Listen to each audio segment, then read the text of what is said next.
candidate Northam, who wins big in the Virginia Democratic governor primary. Also in Virginia, Democrats nominated in the primary a woman who would be the first transgender lawmaker in the state. Also on the program today, Jeff Sessions, super evasive in his intel hearing testimony, and had to withstand being questioned by Kamala Harris. Particularly difficult for him. Meanwhile, NBC holding crisis meetings over Megyn Kelly. Caveat emptor. The head of the Michigan Health Department has been charged with manslaughter over the Legionnaire's disease that was also part of the Flint, Michigan water crisis. And lastly, your July online porn viewing may be briefly interrupted. All that and more on today's program. But first, let's get to this. Go ahead, Kelly. It is my great and wonderful mom's birthday. She shares a birthday with our president. We discussed that. So it's the best person's birthday and worst person there you ever. Go. Well, I had a friend of mine, Eric Slovan, who is the executive director of the what's that show on Comedy Central? It's not Two Broke Girls. What's it? Broad City. His birthday was on 9/11. So I had some friends get married on 9/11 intentionally because it's really cheap. I know. They're divorced now, but... Well, there you go. Anyway, happy birthday, Mom. You're great, Mom. I don't know. I feel like if you can get together and you and your husband or wife-to-be, and you can both come to the conclusion that it's worth it to save money to get married on 9/11, I feel like I'm surprised that didn't work out, to be honest with you. All right. Let's obviously get to the breaking news. Pretty disturbing, and also a good example of why we should have probably stricter gun laws in this country. This morning, apparently, there is the House lawmakers in general, I guess it is, Senate and both the House, I believe, have a baseball league or softball league. I'm not exactly sure. This morning, a gunman approached the baseball field in Alexandria, Virginia, as members of Congress, all Republicans, held a morning baseball practice. A man who's been identified as James T. Hodgkinson III from Illinois was killed in a shootout with police. 2 of the police were wounded. The other 3 who were wounded included House Majority Whip Steve Scalise.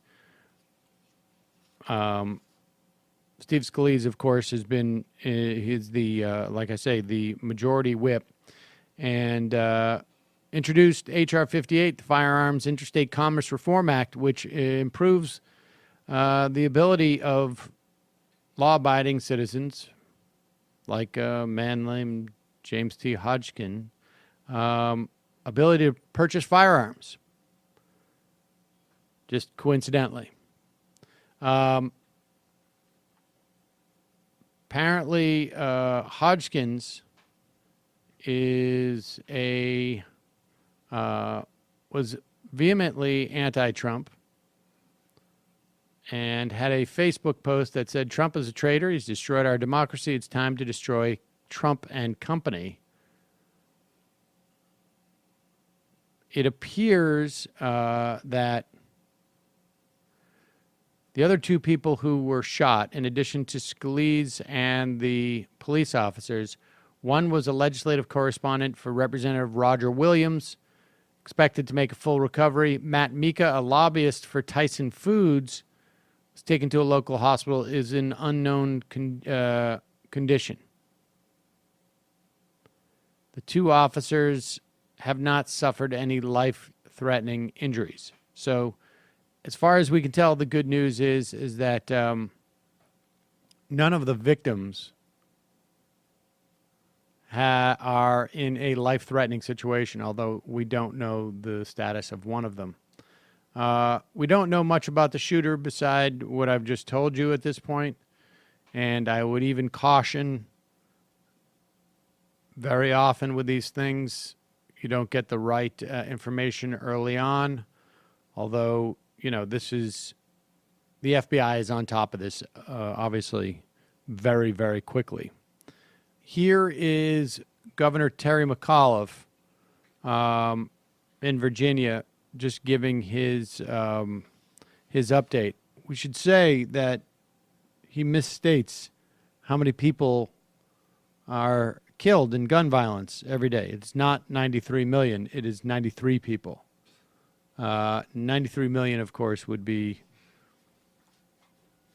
well, we wouldn't be around to the end of the week to talk about. But here's McAuliffe. Well, let me say this. I think we need to do more to protect all of our citizens. I have long advocated, this is not what today is about, but there are too many guns on the street. We lose 93 million Americans a day to gun violence. I mean, I've long talked about this. Background checks, shutting down gun show loopholes. You know, that's not for today's discussion, but it's not just about politicians. We worry about this every day for all of our citizens. Why, if it's not the day for it, why are you bringing it up? People are going to criticize that you're bringing up gun control at this time. Well, I'm talking about this every single day. This is a very serious issue. You know, I think it's a pretty good day to bring it up. And I don't know, there was actually a hearing scheduled on the Hill today to expand gun rights. It was canceled. But it'll be interesting. I have a feeling Steve Scalise will stay even more determined on expanding gun rights for people. I guess theoretically, if they were all packing heat, I don't know what would have happened. I mean, there were cops there. Make it tough to run the bases. Yeah. There were cops there already. All right. Well, we're going to take a quick break. When we come back, we're going to talk to Ari Berman about Kris Kobach. One of, I think, the most creepy people involved in our government, and one of the most anti-democratic. I think really, no, he's up there. We're going to take a quick break. We'll be right back with Ari Berman.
We are back. Sam Seder on the Majority Report on the phone. It is a pleasure to welcome back to the program the best-selling author of Give Us the Ballot, The Modern Struggle for Voting Rights in America, writer at The Nation magazine, on his most recent piece in the New York magazine, New York Times magazine, Ari Berman.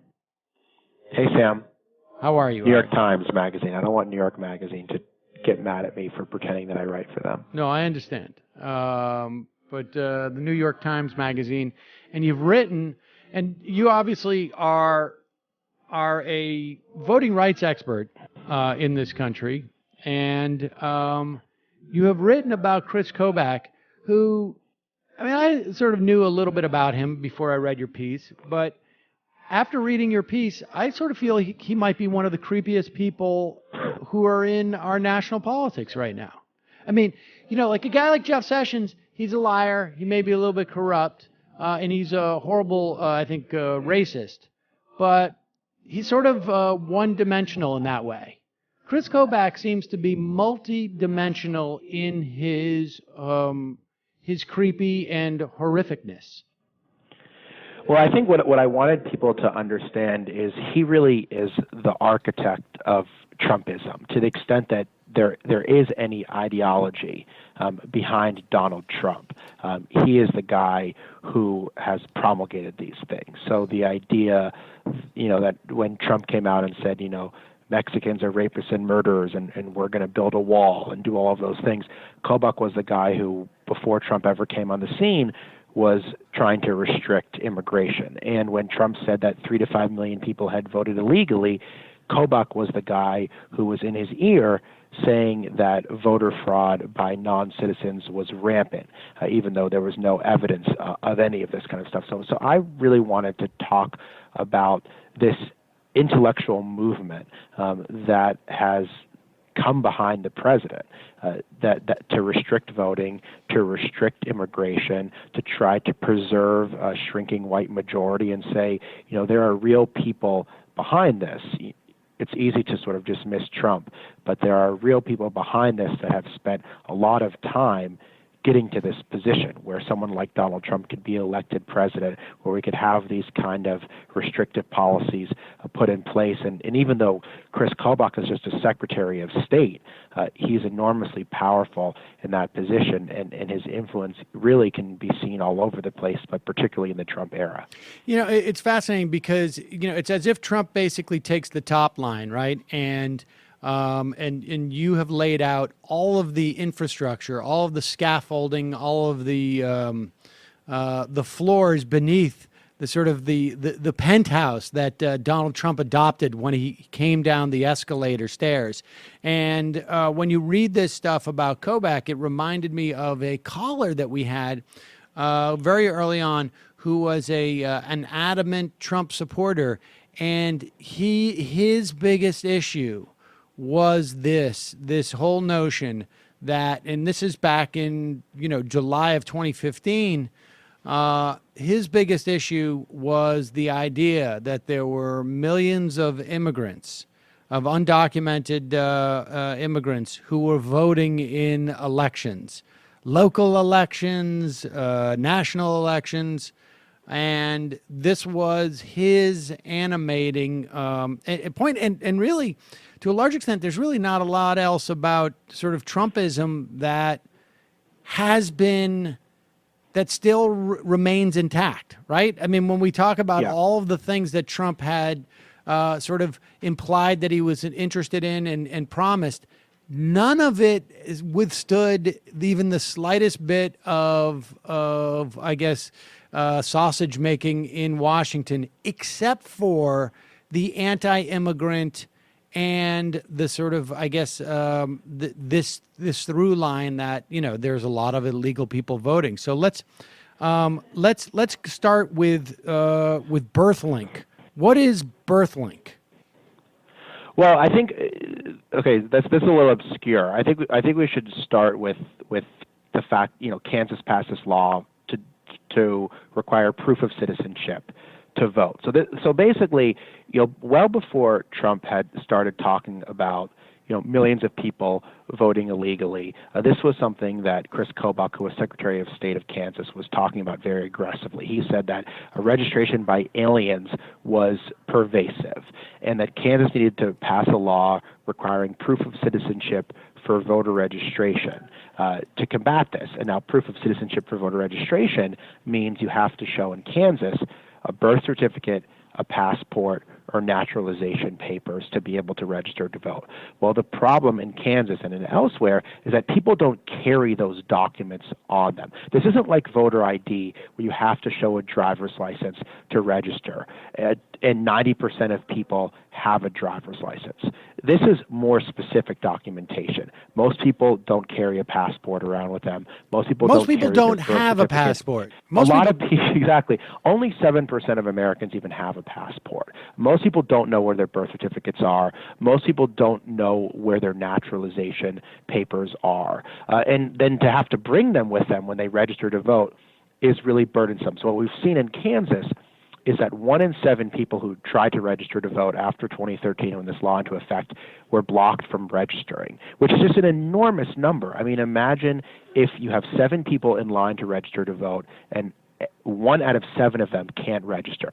That's what's happened in Kansas. So what I tried to show in this piece was both, A, the lack of evidence that's presented to justify claims of voter fraud, but number 2, the ramifications of policies to make it harder to vote. Because the whole reason that politicians like Kris Kobach and Donald Trump talk about voter fraud is because they want to put in place policies like these policies, proof of citizenship, which in the case of Kansas basically froze the electorate because they made it so hard to register voters that you had a situation where tens of thousands of people were blocked from registering. And because they were people that were registering for the first time, they were disproportionately younger.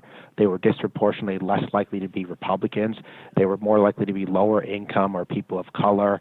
So it froze the Republican electorate in place in that state. And I think even just, look, you got to pay an extra $40 to get the birth certificate. You got to pay X or Y for a passport, and if you're not traveling out of the country, you wouldn't get that. So you right there, you're already, and the idea that you would sort of like, okay, I'm going to go register to vote, but I need a month or 3 weeks or 2 weeks lag time to go and petition the hospital to get a copy of my birth certificate, et cetera, et cetera. This, I think you could probably rather easily also say that it disproportionately hits people living in poverty as well. But let's start with sort of Kris Kobach's, I guess, intellectual development, starting at the Harvard Center for International Affairs. I mean, did Kobach go to Harvard? Is that how did he get how did he become a protege of Professor Samuel Huntington? And who is Huntington? So this was interesting because, Kobach has degrees from Harvard, Oxford, and Yale. So he's obviously a very smart guy. And one thing I wondered is, how could a guy who has all these degrees from very liberal institutions be so conservative, particularly on issues like immigration, when he was a pretty worldly guy who was clearly exposed to other cultures? And one thing I realized is that when he went to Harvard as an undergrad, he was a protege of a very well-known professor, Samuel Huntington, who had very, very extreme views when it came to race. Huntington worked in the National Security Council under Jimmy Carter, but he wasn't really a Democrat, or if he was a very old school Democrat. He pioneered this idea of a clash of civilizations between Islam in the West, and that book became very, very famous. But then he wrote this book in 2004 called Who Are We? That was about immigration.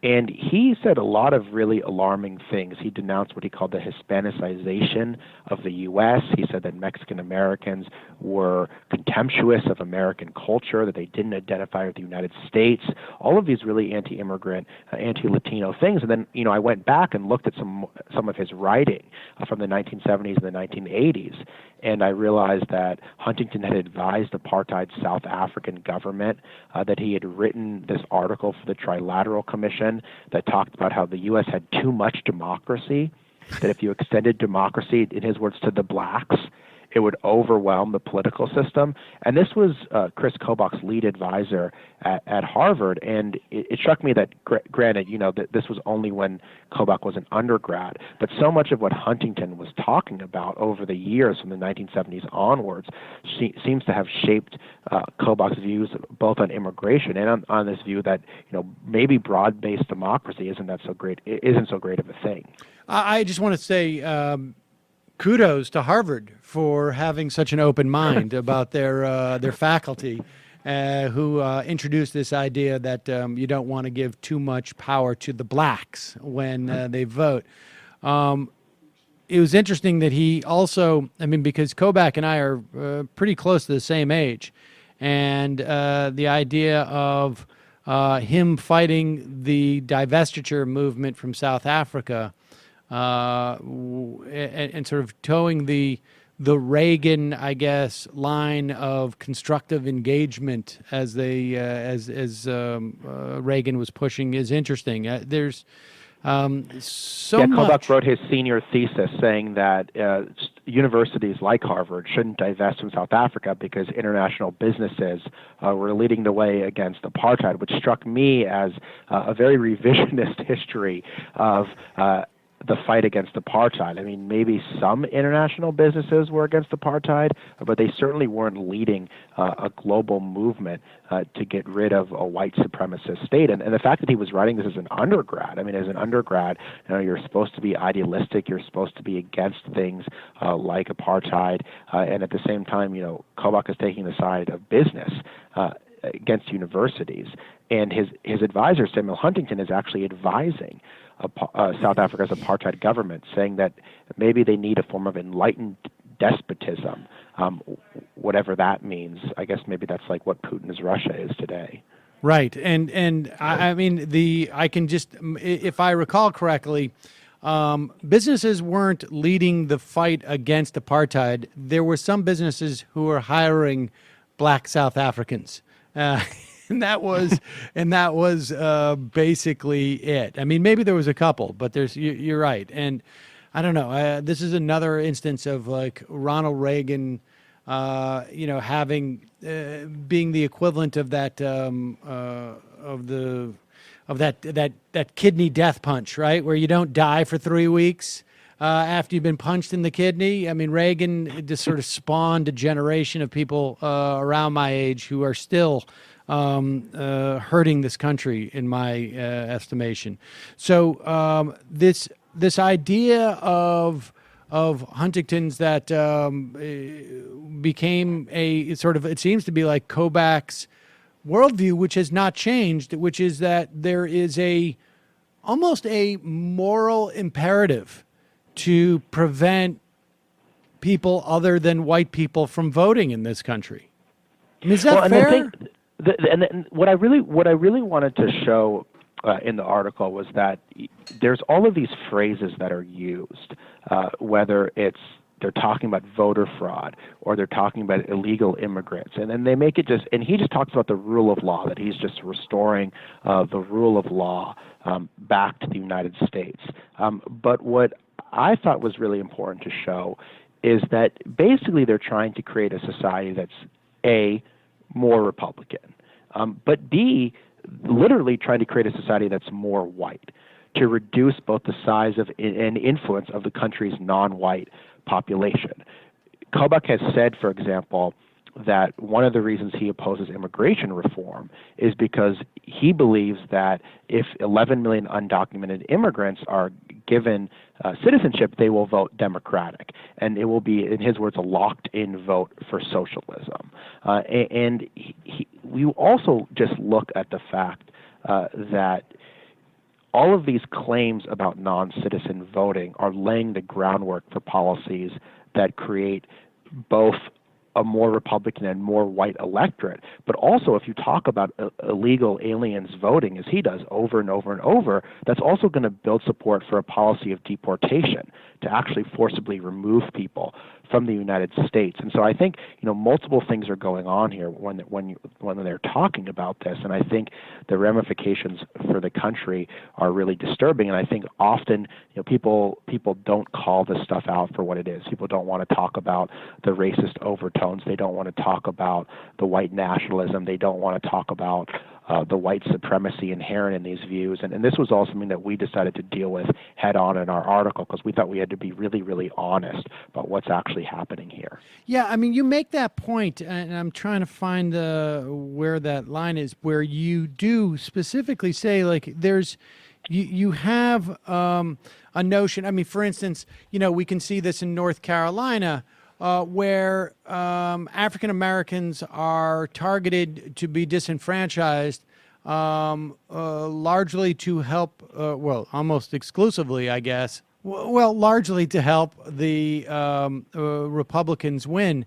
But with Kobach, it does feel like the ends and the means are sometimes fluid. They switch back and forth. We want things to be more Republican because it'll make things more white ultimately.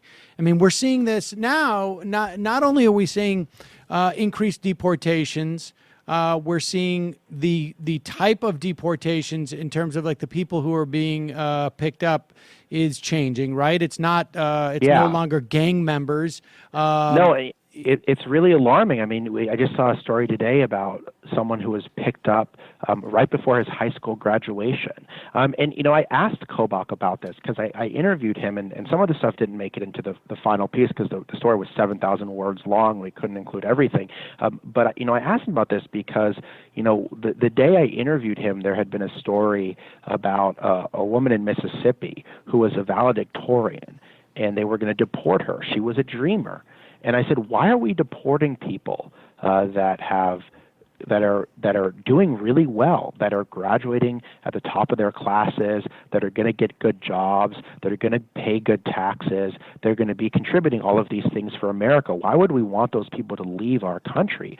And he said, well, if they've been here illegally, they've essentially been stealing American services, and we've allowed them to stay, and now they need to leave.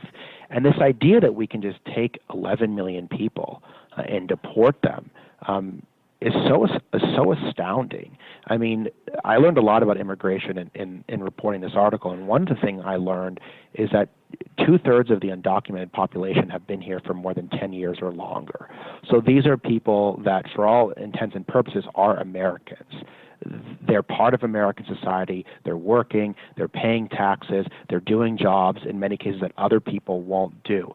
And if we were to implement a policy that would deport 11 million people, it would be so catastrophic to our economy. But it would be so morally catastrophic even more. This idea that we would just rip communities apart because someone came here illegally 99% of the time because they wanted to build a better life for themselves. So I just find the cruelty behind this to be so staggering, and I just couldn't believe it because, I mean, when I interviewed Kobach, I mean, he's a perfectly nice guy, but it's just one of those things, like, how could a guy who's, perfectly nice guy then turn around and say, I want to kick valedictorians of college out of the country? It's pretty remarkable that someone would get to that point. It also, it's interesting to me, this concept that they're stealing, because it would imply that, if someone with a job, right, who's paying their taxes, is stealing from America, it would suggest that it lends some credence to the theory of you didn't build that, right? I mean, they're obviously getting some value, societal value, that is not tied to benefits, that is like the average, the middle class, maybe even wealthy in some instances, person is getting value just by being in America, that it's helping them in some fashion. I don't know. That's probably well, and the thing is the most vulnerable members of society have been scapegoated. So jobs will go overseas, and Donald Trump will tell people, it's the Mexicans right. that stole them, which is instead of blaming the corporations that have done these things, you're blaming the workers that are here. And when Kobach's policies have been put into place, when states like Alabama, for example, severely restricted immigration, there just weren't enough jobs. There weren't enough workers to do the jobs. There weren't enough people to farm. There weren't enough people to do the routine jobs that many undocumented immigrants are doing, that many Americans, for one reason or another, just won't do that kind of work. It's too difficult. It's too taxing. So to me, it seems like a supply and demand issue, that there's clearly a demand for a lot of this work, and that's why people are coming. And if there wasn't a demand, they wouldn't come. But they're not stealing American jobs. They're doing jobs that Americans have decided they don't want to do anymore. "Quote unquote" Americans don't want to do anymore. So that's why I think a lot of the effort to combat undocumented immigration isn't really about immigration. It's about preserving America's white majority instead. And if you look deeper at all the people that have built the intellectual case for restricting immigration, it's all people that were worried about the fate of the country's white European Anglo-Saxon majority. That's always what's been one level beneath this, is always a worry about what's happening to the fate of the white race. And that's what I think is motivating all of this, not the economy or jobs or anything like that. I think there's significant data to show that. But what's interesting about Kobach in that context is it seems to me, and you would have a better sense of this because you have tracked the attempts to suppress the vote, and the successful attempts, I should say, in many respects, to suppress the vote, particularly of minorities around the country. But I mean, would you say that Kobach is distinct? I mean, did it change your perspective in looking at Kobach as to the motivation behind this?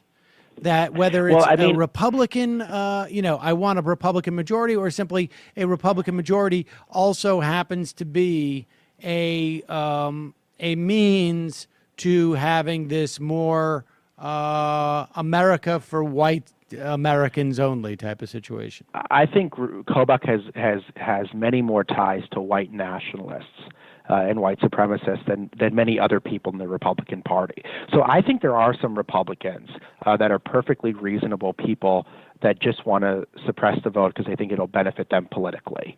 I think that's very problematic that they want to do that, but I don't necessarily think that they are racist.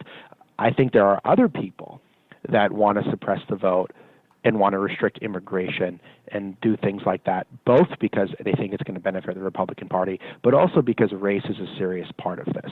And I think if you just look at Kobach's career, the people that he's chosen to associate himself, whether it was Samuel Huntington at Harvard or whether it was groups like FAIR, the anti-immigration group, that race has always been a big part of these kind of efforts, and they'll deny it. Kobach denied it; these groups will deny it. But if you look at the work they've done, and the statements of their founders, and the purpose of these organizations was to preserve the country's white majority. And I think we really have to be open about that, because I think it gets to this broader debate about why people voted for Trump and what Trump represents. And I think, a big part of why people voted for Trump and what Trump represents is the fact that people wanted to preserve the country's white majority after the election of the first black president. That's what Make America Great Again was all about. And I think, Kobach is really one of those people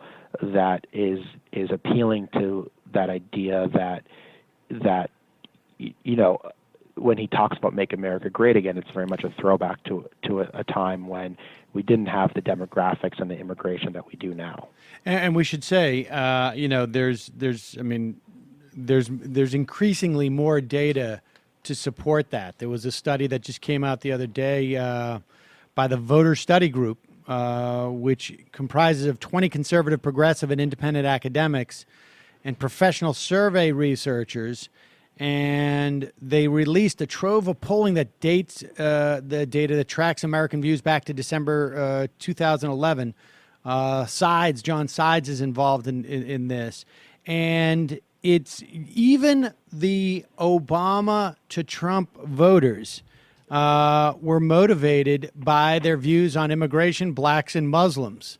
and then by a lesser extent, their views of the economy and their own financial circumstances. So, it flies in the face of what what you would assume, that someone who is racist wouldn't vote for a black guy. But I think, racism is on a continuum, and there are certain circumstances where it's like, I'll vote for the black guy, but I've had enough. Trump has got a point about the brown people. But let's stick with Kobach for a moment here, because what also struck me in your piece is that Kobach seems to sort of have a history of being brought in as almost like one of those, like, is it McKinsey consultants for different racist and suppressive projects around the country. Like, he's friends with Arpaio and goes into Arizona to help with SB 1070. I mean, he's brought in like, sort of like, hey, we need to do something really racist and oppressive. Get Kobach here. No, yeah, I mean, that is a really good way of putting it that I hadn't thought about. I mean, he really was. I mean, before he was the kind of McKinsey of voter suppression, he was the McKinsey of restricting immigration, and nowhere was as clear than in Arizona. And there was so much shady stuff happening in Arizona in the mid 2000s, where you had a whole breed of politicians like Sheriff Joe Arpaio, like Russell Pierce, who was a state legislator there, like the Maricopa County attorney. And basically they all rose to fame by combating undocumented immigration. This is how they all took office. This is how they all became famous. I mean, Sheriff Joe was the most notorious guy because he was the one who had, the prisons where people wore pink underwear, and they worked on chain gangs, and they lived in tents where it was 130 degrees. And this was humiliating and degrading and ultimately illegal. But it made, Sheriff Joe famous, and it made these politicians famous because they were playing to people's nativism and playing to people's xenophobia. But Kobach was the guy who gave them this authority, who made up all of these legal theories that had no basis in actual fact, but said, you have the inherent authority to enforce immigration law, even though the federal government, not states and localities, had the power to enforce immigration law. Or he told them that they should do what was called attrition through enforcement, that they should make life so miserable for immigrants that they'd eventually just leave on their own. This is what Mitt Romney called a self-deportation. So Kobach's peddling all of these crazy theories, which leads to SB 1070, the Arizona law, which is the papers please law, where they can stop anybody that they deem to not be in the United States illegally. And what's interesting about this is it's basically a disaster for Arizona. Sheriff Joe Arpaio got voted out of office in 2016. He was sued by the Justice Department for racial profiling. He was held in contempt of court. Russell Pierce, who wrote SB 1070, that he was recalled from office. The county attorney in Maricopa County in Phoenix, who hired Kobach, was disbarred by the state Supreme Court. So all of these guys in Arizona are ending up in disgrace, except for Kobach. He's the guy who somehow emerges from this entire thing unscathed, and not just unscathed, but he goes on to become Secretary of State of Kansas, largely because of the reputation he's built for combating illegal immigration. So I just found this to be such a fascinating case study in an experiment that went completely badly, but the guy who actually conducted the experiment somehow made it out unscathed. But he's not terribly popular in Kansas, is he? No. Well, it's going to be interesting. He's running for governor of Kansas now. And Kansas is at an interesting inflection point. Obviously, Sam Brownback, the governor there, is very, very unpopular. He passed the most radical tax reductions in the country, basically starved the state. He did exactly what Grover Norquist wanted to do, where he said, shrink government so small you can drown it in a bathtub. Literally brought in Arthur Laffer. Like literally, like not metaphorically imposed the Laffer curve, but literally paid Arthur Laffer to come in and consult him on how to do it. And so they did all of the stuff that Republicans for years have been trying to do in any state, basically. He advertised it as the greatest experiment in 2012 when they passed this. He said, we finally have the opportunity to do a genuine experiment on this. Yeah. And 5 years later, the state has had horrible cuts, has had a tremendous amount of lack of revenue. And in fact, the state legislature, both Republican and Democrats, voted to override his veto to raise taxes again. Yeah. So, that's pretty remarkable. I mean, you had, a Republican legislature vote with a supermajority to end the signature achievement of the Republican governor. So Brownback is very unpopular. Brownback's agenda is very unpopular. But what's interesting is Kobach announced for governor and immediately criticized the legislature's tax plan. So he sided with Brownback on taxes, which is the most unpopular thing that Brownback has done. So, I mean, the positioning that he's doing is quite strange. Also, Kansas hasn't adopted any of his anti-immigration policies. Kansas is very reliant on farm workers. They don't want an Arizona-type situation there where they can't have labor, where people are deported. Kobach actually called Kansas the sanctuary state of the Midwest. I'm not sure if Kansans are going to really like that designation. So he's emerging as governor on the far right flank of the party. That says he has enormous name recognition. He'll have a national fundraising base because of his Trump links, and he's going to do a lot of the Trump-like politics that we saw during the primary. And everyone said it wasn't going to work for Trump, and ultimately was successful for him. So I'm not counting Kobach out. Kansas is a very conservative state. I think if he was to become governor, it would be incredibly dangerous. Right now, he's just Secretary of State. So imagine the power he would have as governor. I also think it would set him up for a presidential run, because he can be the guy who said, even if Trump becomes unpopular, he can be the guy who said, I was the intellectual foundation. Right. For Trumpism, which I believe will remain popular within Republican circles, even if Trump himself is disgraced. Just tell us briefly about this interstate voter registration cross-check program, because cross-check was by some credited with disenfranchising enough voters certainly in Wisconsin and Michigan to flip those states, maybe in Pennsylvania. But tell us about that. So I looked into the cross-check program, and basically what it does is it compares potential double voting among states.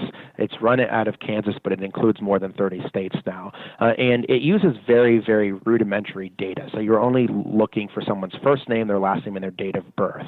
And that creates a lot of false matches. So a John Smith in Kansas can easily be confused with a John Smith in Iowa. And this happens all the time. And what's happened is when states use cross-check, they get these huge lists of people that are potential double voters. But when they narrow it down using more specific criteria, like people's Social Security numbers, for example, which aren't included in the cross-check searches, they found very, very, very few cases of double voting. Because most people, it's hard enough getting people to vote in one place in this country, let alone voting in multiple states. But I didn't see any evidence that people were purged in states like Wisconsin and Michigan in 2016. I saw the potential for a lot of people to be purged by this program, but I asked these states how they're using the cross-check data, and all of these states told me that they are only checking the cross-check data with more detailed information before they purge people from the rolls. But if they didn't do those secondary checks, if they didn't contact voters, if they didn't use more sophisticated information, lots of people can be purged from the voting rolls. So I think that the cross-check is very problematic. I also think there's some stuff circulating out there about it that's not true, and I think it's important to stick to the facts when it comes to this and other parts of voting rights. Is there any other? I guess Kobach has really attempted to go after whether it's the SAFE Act.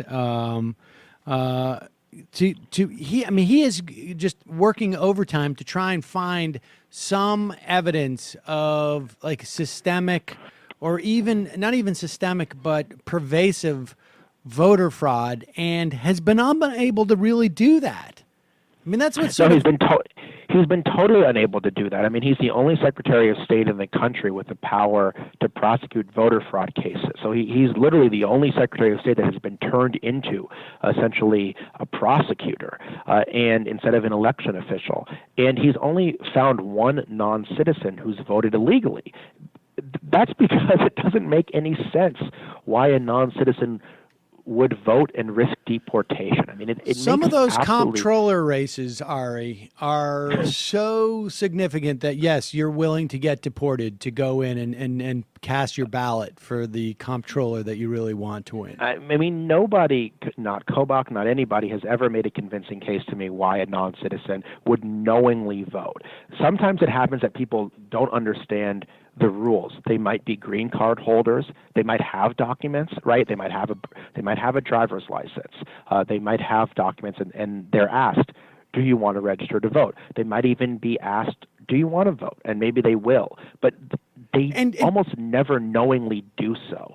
And so you're never going to find dozens and dozens of cases of this knowingly occurring, let alone 3 to 5 million. But they're certainly working overtime trying to make it seem like it's true. And 2 points. One is people should also just sort of carry that scenario out. Like, what is the impetus for someone who mistakenly votes, right? Is it, I think it's worth it for me to go in and sway this election? Or is it a deep, abiding affection for the country and a feeling like I should participate, right? Like, it's not like I'm gonna get the candidate of my choice, and that's going to help me in some fashion. Like, I'm going to vote for the local treasurer who's going to make my life considerably better. Or it's like, I love this country so much, I'm going to participate in its as a involved in its like citizen engagement. And then I would also say the flip side of that is Kris Kobach has every single incentive in the world, both politically, ideologically, it sounds like philosophically, to go out there and find cases that support what seems to be his lifelong goal and cannot do it. He has the tools and he cannot do it. He can't do it, but he keeps failing upwards. So now there's a presidential commission on election integrity that Trump started, and this Kobach is the vice chair of this, and now he's going to have access to all of these new resources that he didn't have before, that the federal government has. He's going to take these databases that are not meant to be used to try to match non-citizen voting. But he's going to try to do this, and he's going to say, we have all this new information of thousands of non-citizens who could be registered to vote, which is going to be totally inaccurate information. But nobody's going to read the second part of the story. What I've learned from covering this issue for the last now 7 years is that if you just say something enough times, people will start to believe it. And if you say, voter fraud enough times, people will start to believe it's real, even if it's not. And so people see the headline. I hope as many people as possible will read the 7,000-word article I wrote. Clearly, a lot of people are reading it, but not as many people are going to read about it as people see Donald Trump's tweets that 3 to 5 million people voted illegally. And so that's the problem we're dealing with, is that there seems to be no penalty for politicians lying about this, because we're in an era now of what Kellyanne Conway called alternative facts, and Kobach is the perfect politician for the alternative facts era. Let me just ask you one final question, which may be outside of your portfolio, but how much there was a report, and part of this is coming from this leaked NSA document, that states that there is a belief by the NSA that the Russians accessed voter data files in one form or another in 39 states across the country. Like I say, this might be outside of your portfolio, but how serious should we take? How serious is that revelation? How founded is it? Well, I mean, there's no evidence that any votes were actually changed, but it's incredibly serious. And we don't ultimately know that no votes were changed either. I mean, I think, to me, this is what the congressional committees should be looking at, as opposed to trying to continually defend and shill for Donald Trump. They should be trying to get to the bottom of the fact, number one, how successful were the Russians at doing this? And number two, if they were unsuccessful or if they weren't able to flip votes, are they going to be able to do it as they get more sophisticated in 2018 and 2020? The U.S. system is a total mess, which in this case might work in the favor of not being able to hack it. We don't have like central repositories of election data because we're very decentralized in the way that other countries do. So it is more difficult to hack the U.S. voting rolls. You have to hack it state by state. You have to hack it county by county. But the fact that they tried, to me, is extremely worrisome, and at some point someone's going to figure out how to do this. And we're not doing anything right now to try to make the system more secure. We have all of these politicians out there talking about how voter fraud is real when it's not, but totally ignoring the fact that we just had a situation where the Russians succeeded in accessing 4/5 of our state's voting rolls, and that to me should be the problem that we're focusing on. And it's less about the Russians and more about just an entity. Yeah. But I mean, everyone's concluded it's the Russians that did it, though. So I mean, I think it also further solidifies the point that indeed this was the Russians that did this, and not some other wild conspiracy that some on the far left and some on the far right are alleging. Ari Berman from The Nation magazine. The piece on Kobach is in the New York Times magazine. We will put a link to it at our blog at majority.fm or our website. I don't know why I keep calling it a blog. But Ari, thanks so much. Always a pleasure. Great to talk to you. Thanks a lot, Sam. Bye-bye. I appreciate it. Ari Berman, folks. Ari Berman. Ladies and gentlemen, we're going to take a break. But I do want to talk about that study. And it really, look, I'm not going to get too granular with it. But it's probably worth just talking about now because we just had this election in Virginia, a primary election where Tom Perriello, who was endorsed by Bernie Sanders, he was, every candidate is flawed in some way, and Perriello had some issues, particularly on choice in his past that I didn't particularly appreciate any more than I appreciated with Tim Kaine, for that matter. But he was one of these guys, and we're going to be talking about this with K. Sabil Rahman on Friday. One of those guys who spoke the language of antitrust and was, like I say, supported by Bernie Sanders and was fairly soundly defeated by Northam, who was the lieutenant governor in Virginia.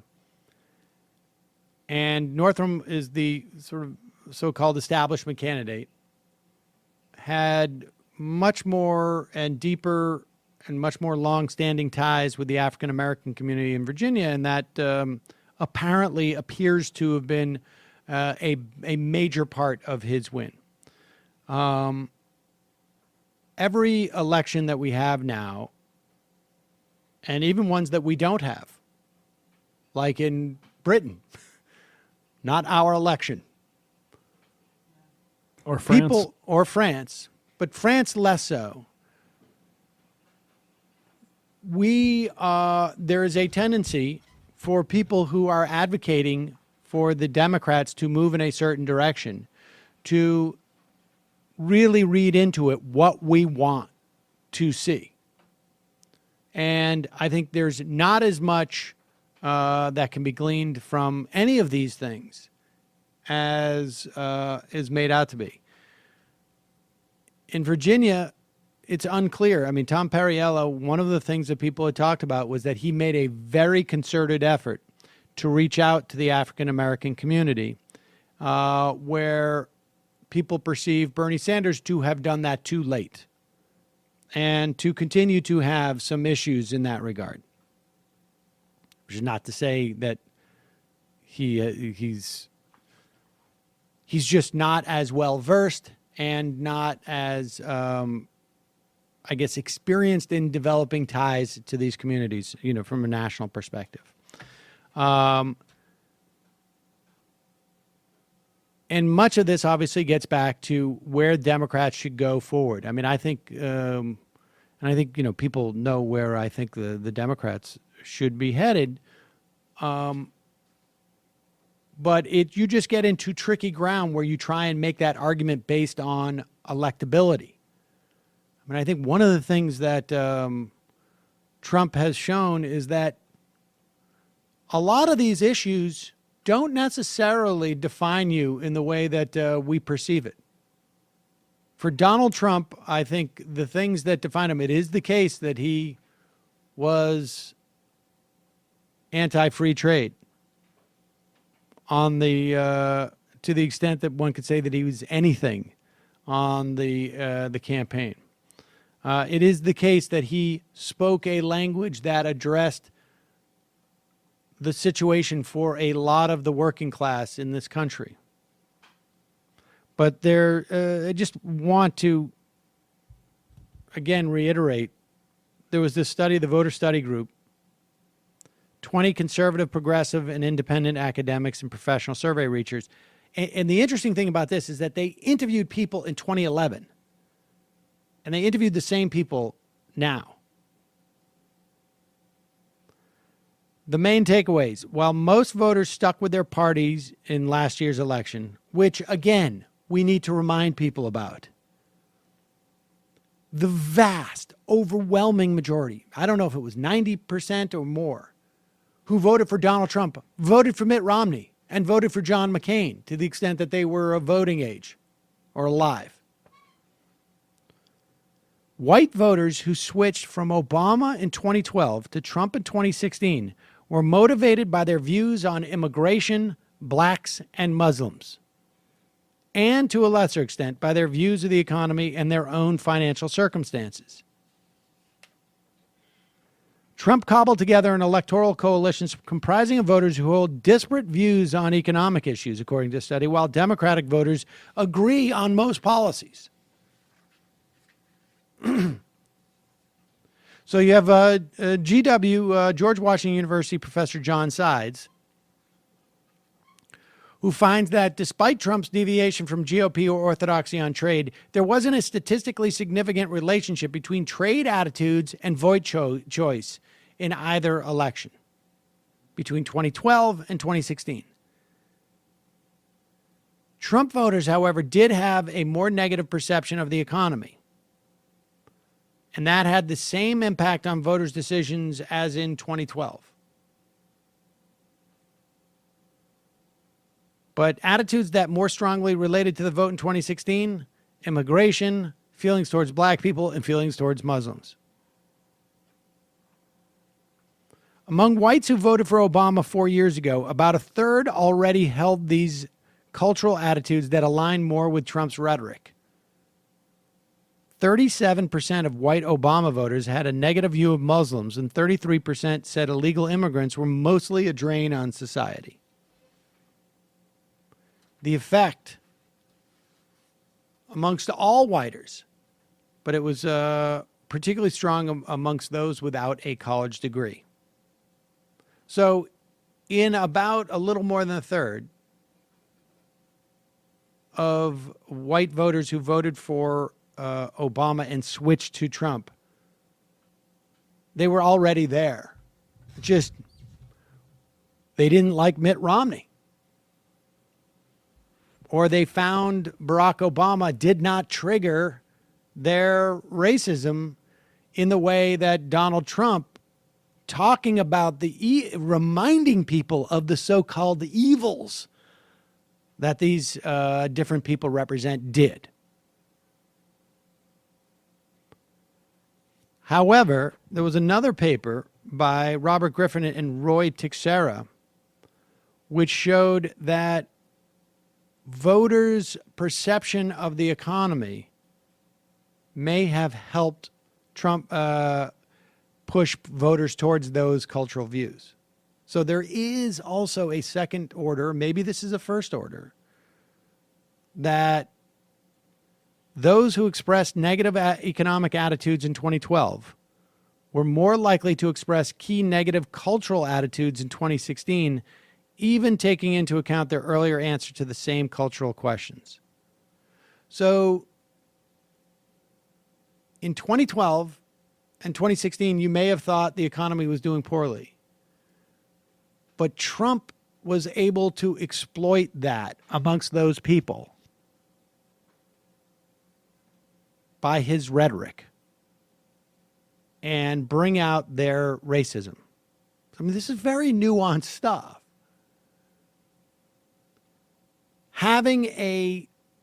But be clear here, having a negative perception of the economy does not necessarily mean that you are going to act on a racist impulse. But having a negative perception of the economy and having someone actively out there trying to massage those impulses can be effective, as it was for Trump. White respondents who thought the economy was getting worse in 2012 were more likely in 2016 to say immigration should be made harder, no matter what their answer was to the same question in 2012. I mean, that's fascinating. You could say in 2012, the economy stinks, but I think immigration should remain the same. But by 2016, because of the introduction of Donald Trump reminding you how evil immigration is, if you thought the economy was still bad, you'd be more likely to take it out on immigrants. So rather illuminating. I don't know how you use that information except to say, something similar, I think, to that thread by Zach Carter that we talked about the other day. If you substitute right-wing authoritarianism for racism, and really there's not a huge amount of daylight between those things, right-wing authoritarianism, that you need to address, you need to provide an answer.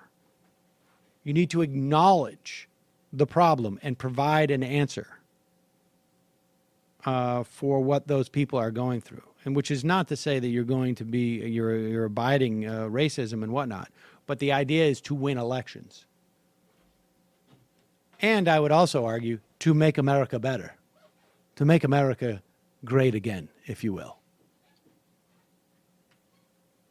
All right, we're going to take a quick break, head into the fun half of the program, wherein we will play some sound clips of Jeff Sessions yesterday and a rather uncomfortable moment on CNN. And I will actually commend Senator Rand Paul. Yes, in a rare moment of transpartisan generosity. I bet you'll qualify your praise a little bit. I might. And we have some footage of this horrible fire in London. Really horrible. All right, we're going to take a quick break. We'll be right back with more. Oh, just a reminder, you can become a member of this program by going to jointhemajorityreport.com. And when you become a member, what you do is you support the free show. You keep this show ticking or clicking or sometimes staticking, whatever it is. Propagating. You continue to propagate this show. And as a way of saying thank you, we say, hey, we're going to give you bonus material every day, except for Thursday and Friday of this week. But we're going to give you a little bit extra on the free show. But every day except for these 2 days out of the year. And you're like, oh, God, that's too much for me to listen to. Well, some days are like, oh, you know what?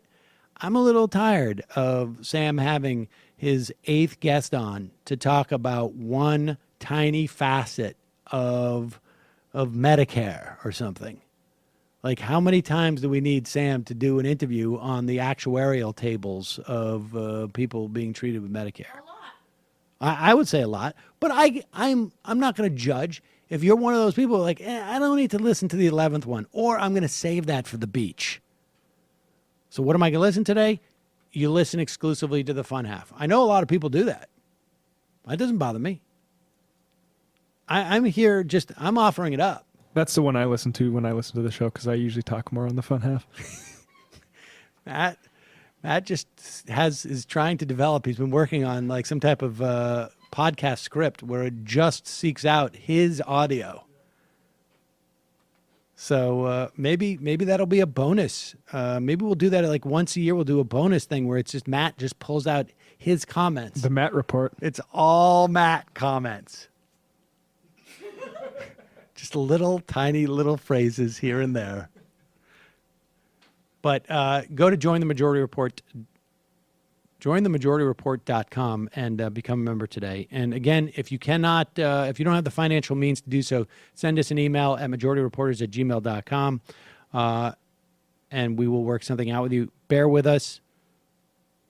Sometimes it takes us a week, even sometimes more, to check some of these emails, depending on what's going on with everything. Also, justcoffee.coop, fair trade coffee, tea, or chocolate. Use the coupon code MAJORITY, get 10% off. Just a programming note. Well, for non-members, it won't make a difference. You won't even know the difference. So forget it. We're going to take a quick break. 646-257-3920. Be right back after this.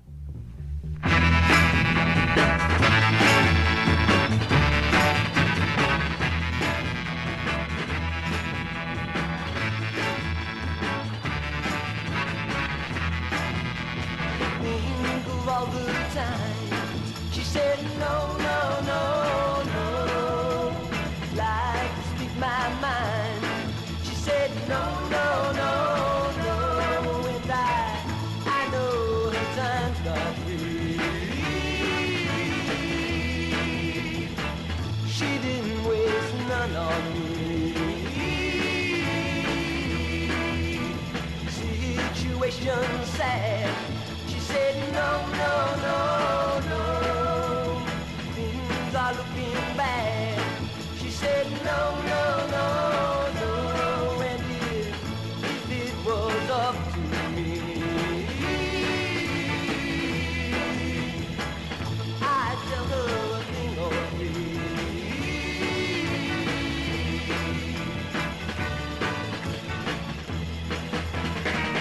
Every time I see her my way, I don't know, girl, what to say.